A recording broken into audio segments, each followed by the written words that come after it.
edition of the Hangover Music Show. I am your host, Corina Corina, and I have my good friends Pam and Dyalekt here. Hi, everybody. Thanks for having us, Corina. Yes, thank you for coming. Salud. For providing the drinks. Yes. So, this is an interesting episode, partially because there's two of you, and partially because we have a drinker and a non-drinker. So, those are two very different experiences. Yeah, this is not alcoholic. Right. This is soda water, everybody. In France, they call me the party captain. That's what they say instead of designated driver. I'm the capitaine de soirée. That sounds way better than that. My friends actually made me a sash that says party captain, so it's official. Oh, stoned over. Oh yeah. I don't understand that myself. So, well, you have a high tolerance. One of the reasons that I don't smoke weed anymore, I did for a long time. I'm from Berkeley, California, so it's rite of passage. Oh, but I felt like when I smoked weed, which was like all through high school, I needed to sleep for like 12 hours. And then I would just be like, all the time. Yeah. And I'm just like, I'm already kind of a naturally tired person, and I just can't. Me too. That's the best way to describe it. I just can't fucking deal. I can't. So do you get stoned overs? Only when I do edibles. Oh God. Yes. Yeah, because then I'm like, this brownie's too good, and then I go too far, and just like so low functioning the next day. For like the next 3 days. Well, my best hangover story is my first one. It's the first time. I mean, I drank a little bit, a couple of times, but the first time I got drunk. So it was in high school. My soccer team had just lost the championship game. Oh, that's a lot of I had just lost the mock trial competition to this lady I was kind of dating, and I was mock trial competition. Oh yeah, like I said, it was high school. I don't just be doing mock trial competitions now. We still do that as adults. You know, but like, yeah, and I was like, I was feeling down, and I got to the party with everybody, and I usually wasn't drinking at the high school parties like that, but they were like, come on. And I remember we filled up a big, like, Slurpee-style cup with Crucian rum. It was, like, up to here. Oh my God. And at the same time, they had invented a new thing called the Crucian rum cream that was like a casking cream, but made Crucian rum. So then we put that on top of that. And last thing I remember was someone like, hey, man, you want to top off? I was like, yeah. And then the next thing I know, I wake up in my bed getting whipped by my mom by a belt. Oh my God. Because apparently my friends had carried my drunk behind into the house, like I'm like this, like Jesus carried me into the house. My mom woke up, they're like, they put me in the bed, she's beating me with a belt. Oh my God, you think you can come? I'm like 16 years old. It's like, oh, you think you can just come in the house drunk like this? I'm like, And then she made me go to work with her. It was a Saturday, but she was like, I have some extra work to do. Come into work with me. And I'm like, my head is ringing, everything is hazy and fuzzy. Preparing you for adulthood. And she made me go on runs. She was like, go out and do this, go out and get this. And I was like walking out, and in the middle of the street, like everything started getting really blurry, and I just threw up right on the corner. And I looked up, and I saw a little kid that I knew. He was like 9 or 10, went to my school, and I just sort of like, with like vomit all over my chin, just sort of growled at him. And he ran off and went back around, did the rest of my penance day with my mom. That's a really good way to teach a kid a lesson about drinking. This song is about me and my best friend running amok all over Brooklyn. Many hangovers are thanks to Davina. Shouts to Davina. So I wanted you guys to listen to it partly because it's about friendship and different perspectives on friendship and running amok in Brooklyn. And also because the song is weird. I rap, but there's a blues guitar solo and there's some weird ambient sounds, and it's just kind of a weird song. I thought you guys would appreciate it. You're such tasteful people. Well, I'm into the weird, and I'm into the genre blendingness of it. I definitely noticed that with the track.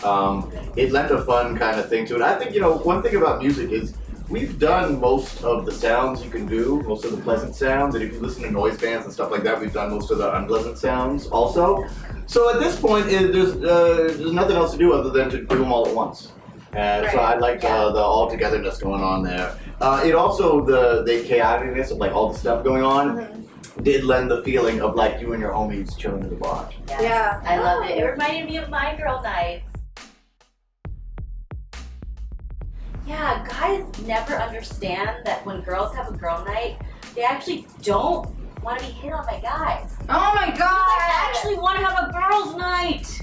Guys who are listening, leave us alone. Can I tell you that? I'll tell you the terrible guys. You should feel me on this. This is what we think, and I don't know why because no one ever told us this. We think that if we have the appropriate numbers to match up to your numbers, like 4 girls, 4 guys, right? Then oh, that's okay. In our heads, we think the reason that you're telling us to go away. Stupid friend. Yes, that one too. It's just like that's the person. They count. People and people. They're a number. I've been the ugly stupid friend. It's okay. Aww. Because we think that if there's 2 of us and there's 4 of y'all, of course you don't want us hitting on you because then we're breaking up your whole fun. But if there's 4 of us and 4 of you. That's not how it works. That's not how it works. We're just telling you now. And especially as a queer woman, I have had many a night where I've been out with a woman and people think it's like 2 women, 2 men, and we're really not interested. Yeah, it's just like 2 women, done.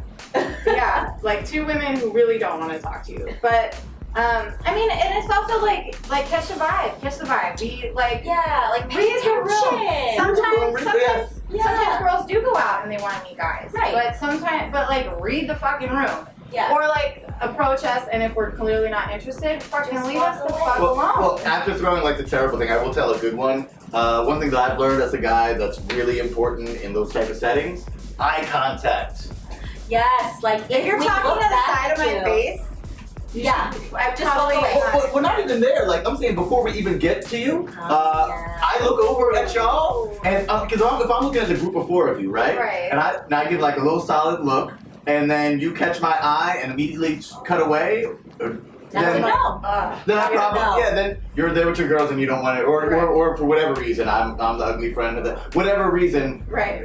But if you return my gaze, then maybe hey. That's great. That's good advice. Listen to this It's guy. subtle. It's very subtle, but don't be dense.